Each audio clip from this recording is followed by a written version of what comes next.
This video is part of a series on the 50-year search for the truth and neo-spirituality. It will make more sense if you view earlier videos first. The full text for it and the series, including links and references, is available at the Waves of the Future website. The video is in ASMR format for meditation and relaxation. Please see description for information about ASMR and links to our website. Don't forget to subscribe and give us a thumbs up. You can also support us with one-time or regular donations through our website. For best results, please use stereo headphones and close your eyes. Crumbling sand castles, the unholy land and tainted religions. 1. Moral religions built upon sand. Most people are brainwashed from birth into a religion. The story we are taught, some of them entirely false, eventually become a solid pseudo-reality that progressively shapes our lives and view of the world. Religions are essentially theologies, or theories that explain the universe and the afterlife.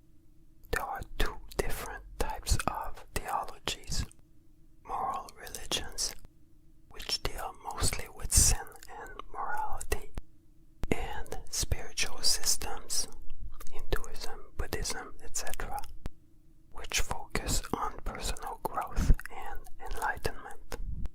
In their explanation of the universe, spiritual systems described a model of the atom over 1,000 years before science did. Although eventually overtaken by the latter, spiritual theologies were built on a solid attempt at the truth.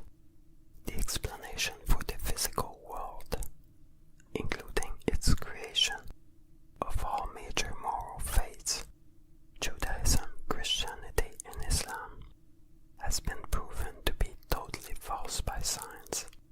If the premises of a theology are false, its theistic hierarchy, God as creator, the Holy Trinity, etc., and values are likely to be false or off in one way or another.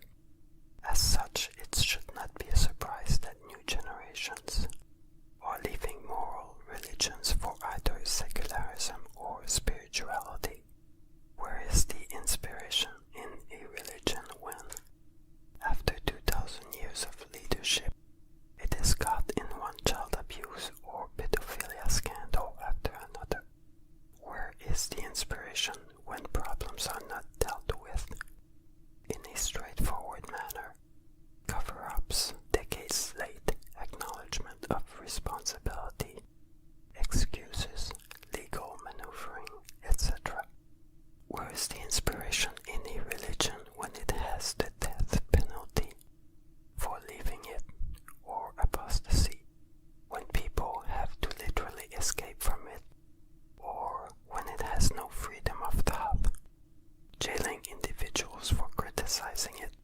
Major moral religions are in crisis today, either crumbling under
always right.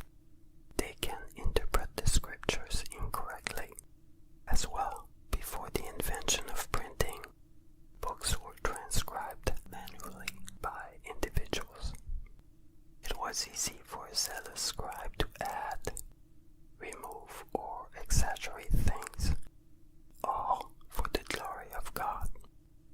There is nothing wrong with a cleric pointing people to original scriptures or giving them copies of holy texts.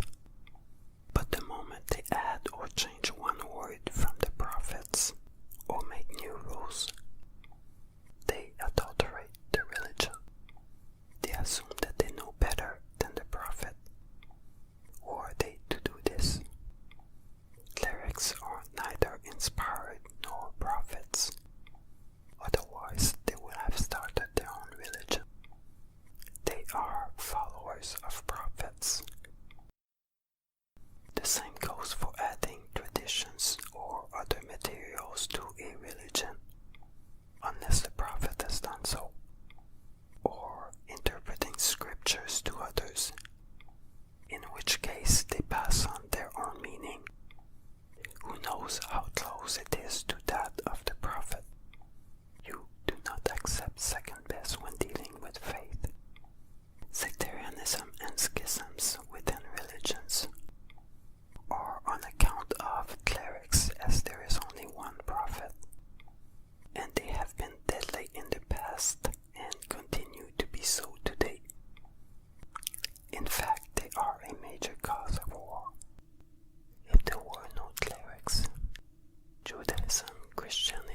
Archives of the Future website.